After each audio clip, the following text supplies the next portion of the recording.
So my name is Jay Naik. I'm a consultant in medical oncology. Yeah, that's a good question. If I'm very honest, then when I was 18, thinking about what to do with my future, I wasn't sure. And then I thought medicine was quite interesting and possibly quite challenging. So I decided to do that. But yeah, so it was more, I wasn't sure what to do. So it was all, not quite by accident, but it was what's the right word? I thought I'd see what it was like. It was a long course as well, so I thought I wouldn't have to make any decisions for a long time, which was true. Yeah, that's a good question. I've always been interested in cancer medicine right through, I guess, when I first came across it in medical school in about my third year. And it was just something about it was really interesting. It made sort of sense. It appealed to me. And then I think there are probably three things that when I thought about it, the science, even I guess 20 years ago when I was training, was really starting to become quite interesting. So why cancers arise, our understanding of not just cancer but of normal things, so of how things work. So I've always been interested in learning. And then as I went through my sort of training and career, just incredible explosion, I think, in knowledge around cancer and cancer treatments, which makes it a really exciting specialty to be part of. I like thinking, so I like the time. So I think oncology is a specialty where you get to know your patients. So there's a real personal aspect to it. But I like the time where I can make decisions with people and hopefully make the best decision possible. So I'm quite reflective in nature, so I think it suits my personality. And then the people part of it, which I've mentioned, something incredibly special, I think, about being, the not about what I do, but about the privilege that I have. So when you get to deal with people who are dealing with something incredibly difficult at a really vulnerable time of their lives, and you build real relationships. Some of the patients I've looked after for several years now, so I get to know them quite well, and that's a really powerful thing, I think. So one of the key things for me is around the trust that you build in your working relationship with the patient, and the difference that I make. So sometimes the treatment works, sometimes it doesn't, if I'm honest, but I can always make a difference with how I am with the patient, with how I listen to them, hopefully help them to understand what's going on, help them to come up with a plan for them. So I feel incredibly lucky to do what I do. So I think, that's been confirmed over time, but those things, I was aware of that when I was training, that sort of very personal and relationship was part of what oncology provides. And then I think opportunity. It's very clear that there's more cancer, sadly, more treatments. So actually, there's always opportunity within oncology to practice and to learn and to do more things. So a number of things. And yeah, absolutely the right choice for me. I think it is what I described about that patient contact. At the end of the day, I'm a cancer doctor.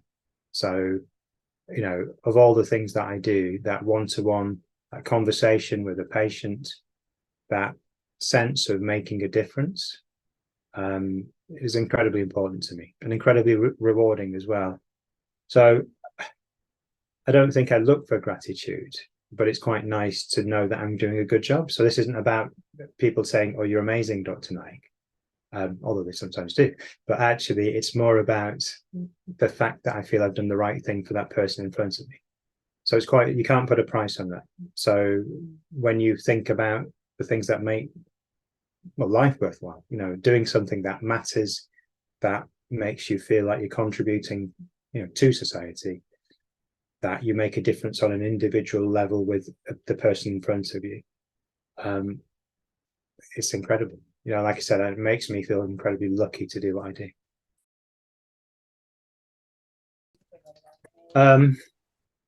So I think they value my honesty, actually.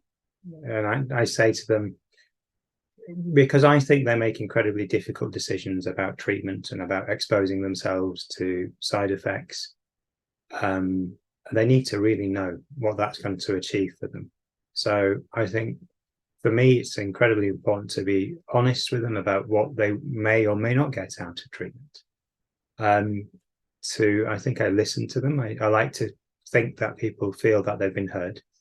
So I understand their preferences. So when I make my recommendations or decisions, I like to make with the patient rather than it being my decision.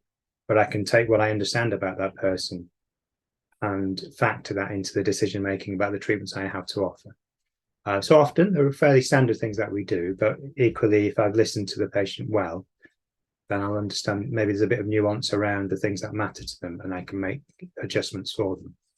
So I think people appreciate that. I like to say, people say that I'm kind. I think that I am. You know, I value people. That makes sense. So doing the right thing for that person is incredibly important to me, and I hope that comes across in the people that I look after, or to the people that I look after, and actually their families as well, because I think it's incredibly difficult to be related to somebody who's going through cancer, because you often feel quite powerless. So I'm mindful of that, and to make them part of the conversation as well, so I understand what's going on. And in terms of what I value from my patients, we laugh a lot. You know, I know it's cancer, I know it's serious, but I like to have a laugh with them, and we often do. So it's funny where you find humor in, you know, a bleak situation, but we do quite often. So they laugh at me, I laugh at them, and we laugh together, and I think that always helps. And then I really value their bravery. I think there's an incredible, I call it an everyday bravery, but I don't want to diminish it by saying that. When I say every day, it's just incredible. It's incredible how brave people can be in really difficult situations. So it's incredibly humbling to me to be able to, you know, I like to think it served these patients to actually help them through whatever they're going through. So yeah, I think that bravery is just really, really strong and common and incredibly inspiring as well. Yeah, so compassionate honesty. So I've talked about how important I think honesty is, but the compassionate bit about that is really important as well. So compassion is seeing other people's pain or distress and wanting to do something about it. So, you know, you can imagine that some of the conversations can be incredibly difficult. So how I'm honest with people really matters. So not just I may or may not be able to offer you something that can treat you, but how I do that and being mindful of their feelings and understanding a little bit about what they're going through. So that's what I say to people, because if I'm honest, you can trust me and we can build trust. And then when we make decisions, then we know, hopefully it's from the right place for that person and for me. And I feel like I'm doing the right thing by the person, but the right thing as well in the situation. And when you're making difficult decisions, I think it's incredibly important you trust the person that you're making them with. So yeah, compassionate honesty is my maxim.